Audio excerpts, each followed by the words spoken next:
அஸ்ஸலாமு அலைக்கும் ஃப்ரெண்ட்ஸ். பச்சை பசேல்னு கார்டனில் போய் உட்காந்தா எவ்வளோ மனசுக்கு இதமாக இருக்கும். அதுபோல தான் நீங்கள் வயிற்றுக்கு இதமாக இதே பச்சை பசேல்னு அவ்வளோ கார்டனில் உள்ள அவ்வளோ க்ரீன்ஸையும் வயிற்றுக்கு கொடுத்தாக்கா எவ்வளோ இதமாக இருக்கும். வயிறு எவ்வளோ தேங்க்யூ பண்ணும் உங்களுக்கு.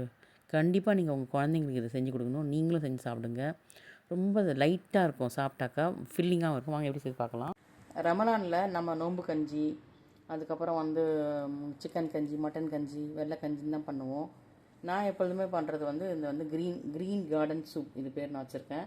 க்ரீன் கார்டன் சூப்னாக்கா உங்கள்கிட்ட என்னென்ன க்ரீன்ஸ்லாம் இருக்கோ எல்லாத்தையும் போட்டுக்கணும். அதாவது மெயின் இன்க்ரீடியன்ட் பாலக் நல்ல பெரிய பஞ்ச் எடுத்துங்க. பார்ஸ்லி கொஞ்சம், dill leaves, coriander leaves, mint leaves, curry leaves. இது போக அந்த ட்ரை இன்க்ரீடியன்ட் பேசில், ஒரிகானோ, அப்புறம் ரோஸ்மேரி இதெல்லாம் இருந்துச்சுன்னா கொஞ்சம் ஒரு அரை டீஸ்பூன் போட்டுக்கணும். சின்ன டீஸ்பூனில் white pepper, black pepper, potato அந்த பைண்டிங்காக பொட்டேட்டோ ஒன்று மீடியம் சைஸு துருவி சேர்த்துக்குங்க. அப்புறம் ஸ்ப்ரிங் ஆனியன், அதுவும் க்ரீன்ஸ் அதுவும் சேர்த்துக்குங்க. கார்லிக்கு, அப்புறம் நார் சூப் இருக்குல்லையா, வெஜிடபிள் சூப் க்யூபு, அது எல்லாருக்குமே கிடைக்கும். அது உங்களுக்கு சிக்கன் சூப்போ வெஜிடபிள் சூப்போ உங்களுக்கு ஏற்ற மாதிரி வாங்கி போட்டுக்க வேண்டியது. நம்ம அது ஒரு க்யூப் போட்டுக்கணும். போட்டு நல்லா தண்ணி நல்லா 4 டம்ளர் இல்லை 5 டம்ளர் கூட ஊற்றலாம்.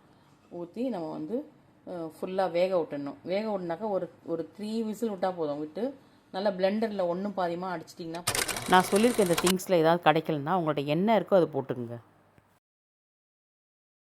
இதில் நான் சொன்ன மாதிரி எல்லா க்ரீன்ஸும் போட்டு பொட்டேட்டோவும் திருவி போட்டு அந்த சூப் க்யூபும் போட்டு நான் வெந்நீர் ஊற்றுறேன்.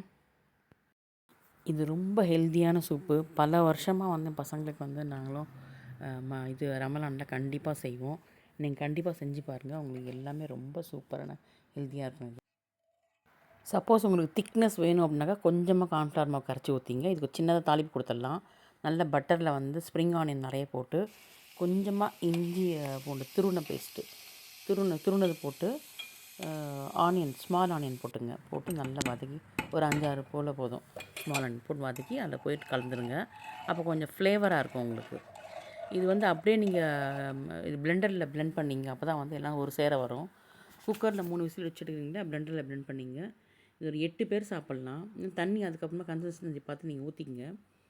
சூப்பராக அருமையாக ஹெல்த்தியான சூப்பு. வயிற்றுக்கு அவ்வளோ இதமாக இருக்கும். ரொம்ப செட்டில்டாக இருக்கும். ஃபைனல் ஃபோட்டோ தான் சரியாக எடுக்க முடியல, கொஞ்சம் அட்ஜஸ்ட் பண்ணிங்க. நெக்ஸ்ட் ஒரு நல்ல குறிப்பை சந்திக்கலாம். பாய். சப்போர்ட் பண்ணுங்கள், சப்ஸ்கிரைப் பண்ணுங்கள். தேங்க்யூ. இந்த குக் புக் ஜில்லான்ற சேனலில் இந்த டொமேட்டோ சூப்பும் ஸ்வீட் கார்ன் சிக்கன் சூப்பும் போஸ்ட் பண்ணியிருக்கேன். கண்டிப்பாக செக் பண்ணி பாருங்கள். ரொம்ப அருமையாக இருக்கும். செய்து பாருங்கள். செய்து பார்த்தீங்கன்னாக்கா கமெண்ட்டில் சொல்லுங்கள். எனக்கு ஃபோட்டோ அனுப்புங்க, நான் இங்கே ஷேர் பண்ணுறேன். தேங்க்யூ ஸோ மச் ஃபார் வாட்சிங். பாய்.